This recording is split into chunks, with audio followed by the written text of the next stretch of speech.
Hello student, this is Prathamesh and I welcome you all to the तोशिप tutorial. आज के इस लेक्चर में हम लोग सीखने जाने वाले हैं पावर सेविंग ऑप्शन जो होता है वो 8051 में एनेबल कैसे करते हैं, as well as power saving option के अंदर कौन से मोड्स अवेलेबल है। So let's get started. Take your notebook, take your pen and give the heading power saving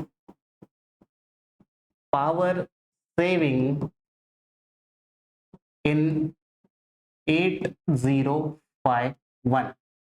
सबसे पहले समझते हैं कि पावर सेविंग का मतलब क्या होता है। ठीक है, तो जैसे अपने पास एम्बेडेड डिवाइसेस होते हैं, एम्बेडेड डिवाइसेस में मेरे पास मोबाइल फोन है, लैपटॉप है, ये सारे एम्बेडेड डिवाइस है। ये सारे डिवाइस में अपने पास देखो ऑप्शन होता है which we called as the power saving. Okay, एक तो आप उसको 100% यूटिलाइज करो या फिर उसको वो पावर सेविंग मोड पे रखो। फाइन। क्यों चाहिए पावर सेविंग? देखो ऐसा होता है बहुत बार कि हम जो अपने पास एम्बेडेड सिस्टम है उसका पूरा फंक्शनैलिटी यूज नहीं करते। ओके, हम उसमें से पार्ट ऑफ द फंक्शन जो है यूज करते हैं। फाइन।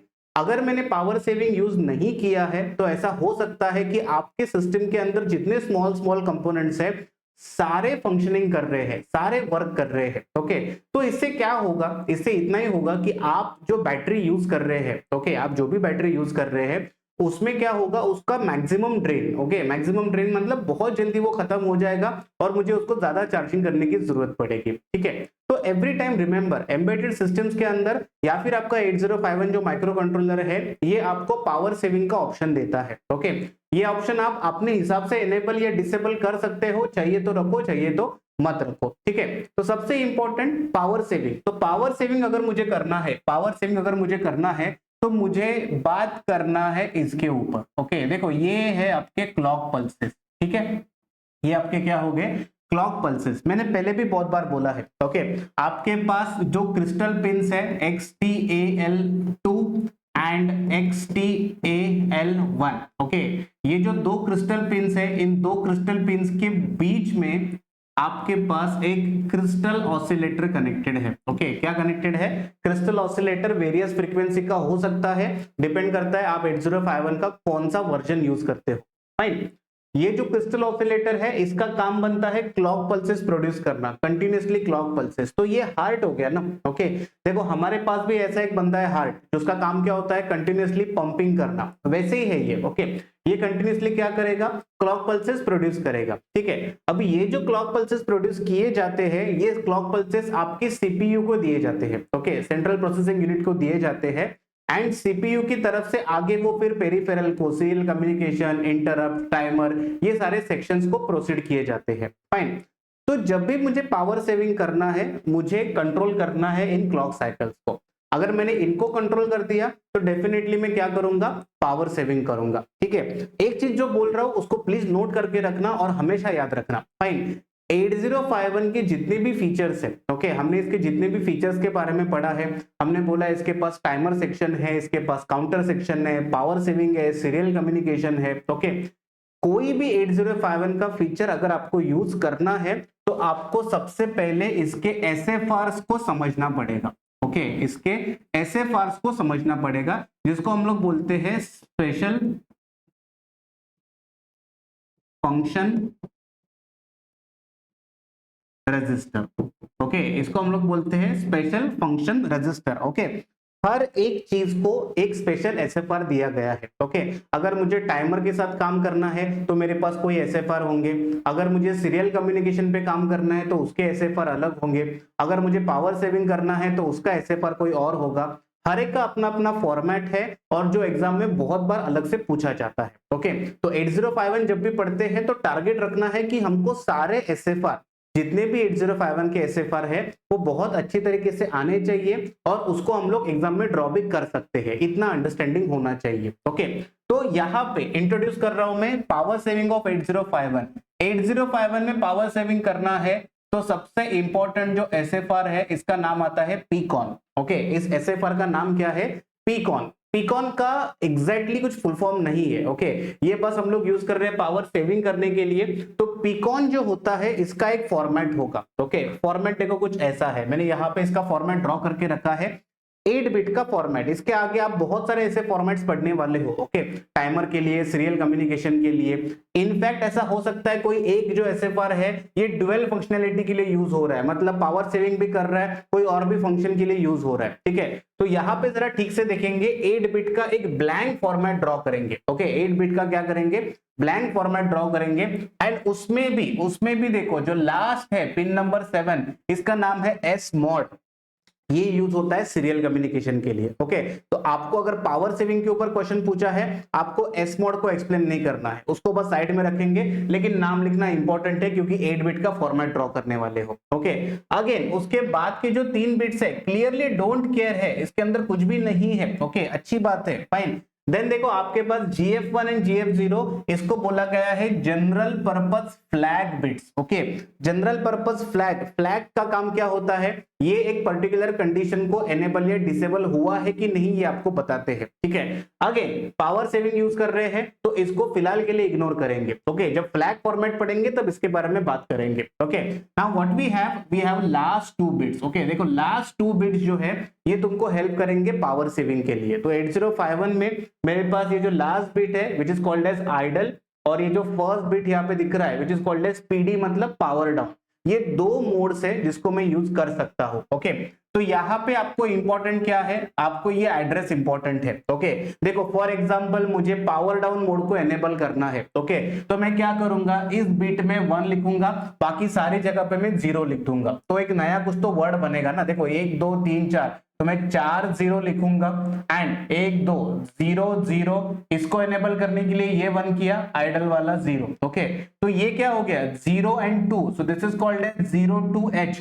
इस 02H को जब मैं 87 में लोड करूंगा तो मेरा जो 8051 है ये पावर डाउन मोड में काम करेगा। इतना सिंपल फंक्शनैलिटी होता है। आपको जो चाहिए उस फंक्शन को आप एनेबल डिसेबल कर सकते हो। अगर आपको आइडल को एनेबल करना है, again process remains the same, everything is 0, okay, everything is 0 except the idle bit, okay. तो यहाँ पे आप क्या लिखोगे 01H। ये 01H आपको कहाँ पे लोड करना है, 87H में लोड करना है। तो आपका जो पिकॉन SFR है उसको पता चल जाएगा कि आपको आइडल मोड यूज करना है, ठीक है। Again it all depends on you कि आपको कौन से मोड में एनेबल रहना है, ओके। यहाँ पे एक ध्यान देना, एग्जाम में बहुत बार पूछते हैं पावर सेविंग ऑफ 8051।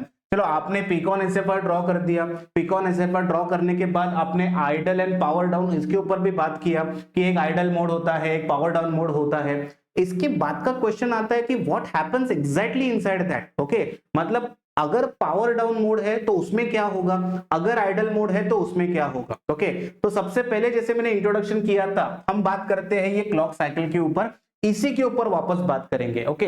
मैंने यहाँ पे एक छोटा सा टेबल बना के रखा है, आप एग्जाम में बस ये टेबल याद रखो और इसको इन टर्म्स ऑफ स्टेटमेंट लिख के आना, ठीक है। तो देखो जैसे हम बोल रहे हैं कि मेरे पास 2 मोड है, एक मेरे पास है आइडल मोड, एक मेरे पास है पावर डाउन मोड, ओके।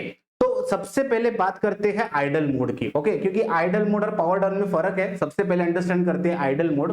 तो इन केस अगर मैंने आइडल मोड को एनेबल किया है, ओके, किसको एनेबल किया है, आइडल मोड को एनेबल किया है, तो मेरा जो CPU है बस वो ही स्लीप में चला जाता है, ओके। आपका जो CPU है ये CPU क्या होगा, स्लीप मोड में चला जाएगा, ठीक है। लेकिन बाकी आपके सीरियल पोर्ट, टाइमर, इंटरप्ट ये सारे एक्टिव है। ऑसिलेटर क्या कर रहा है, प्रोवाइड्स द क्लॉक पल्सेस, मतलब ऑसिलेटर इन सबको क्लॉक पल्सेस प्रोवाइड कर रहा है। सिर्फ डिसेबल कौन हुआ है, आपका CPU डिसेबल हुआ है, बस इतना सिंपल काम है। कौन सा मोड है, आइडल मोड। आइडल मोड में, स्लीप मोड में कौन चला गया, CPU चला गया, लेकिन बाकी के सारे पैरामीटर जो है ये कंटिन्यूअस वर्किंग में है, वो अपना काम कर रहे हैं, ओके। अगर मुझे ये नहीं चाहिए, मुझे ऐसा चाहिए कि नहीं अभी मैं काम कर ही नहीं रहा हूं, तो मेरा जो 8051 है ये पूरा का पूरा क्या होना चाहिए, पावर डाउन मोड में ही जाना चाहिए, ओके। तो उसके लिए बेस्ट कौन सा है, you go for power down mode. What happens in power down mode, देखो ऑसिलेटर जो है ना, ऑसिलेटर ही फ्रोजन बोला है। ऑसिलेटर फ्रोजन का मतलब समझो, हार्ट फ्रोजन। हम आगे कुछ कर सकते हैं क्या, नहीं कर सकते। वैसे ही है, अगर मैंने ऑसिलेटर को फ्रोजन कर दिया तो ये जो बंदे आपको दिख रहे हैं, CPU, serial port, timer, interrupt, ये सारे क्या हो जाएंगे, डिसेबल हो जाएंगे, ओके। ये सारे के सारे क्या हो जाएंगे, डिसेबल। क्योंकि देखो ना, क्लॉक पल्स ही आपने बंद कर दिया तो क्या ही रुकने वाला है, ओके तो ये यहाँ पे अंडरस्टैंड करना इंपॉर्टेंट है कि आपको एग्जैक्टली कौन सा मोड में उसको यूज करना है। ओके एकदम सिंपल एग्जांपल देता हूं। ओके आपने कोई तो एक मॉनिटरिंग सिस्टम बना दिया, ओके जो 24/7 काम करता है और वो 24/7 रिकॉर्ड करता है। ओके तो आपको पता है कि मुझे डे टाइम में रिकॉर्डिंग ज्यादा लेना है। ओके डे टाइम में रिकॉर्डिंग ज्यादा लेना है तो वहां पे मैं प्रीफर कर सकता हूं in between idle mode. Okay एक एक घंटे में रिकॉर्ड ले रहा हूं मैं, 1 घंटे के बाद मैं आइडल मोड एनेबल कर रहा हूं। ओके मुझे इतना पता है कि नाइट में काम ही नहीं है उसका, नाइट में कोई होता ही नहीं रिकॉर्ड करने के लिए, तो पूरे नाइट के लिए मैंने कौन सा मोड एनेबल कर दिया, पावर डाउन मोड को एनेबल कर दिया। Okay this is just a example so that आपको अंडरस्टैंड हो जाए कि ये होता क्या है करके। ओके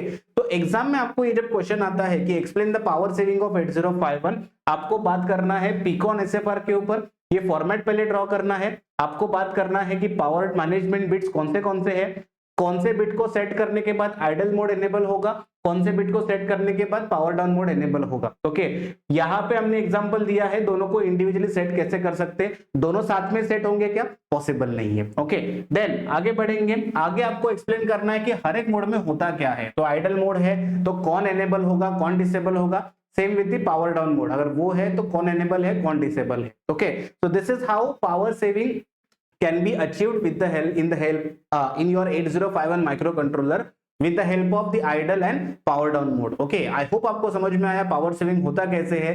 मिलेंगे वापस से किसी नए लेक्चर में नए कंसेप्ट के साथ। Till then keep learning keep practising. Thank you.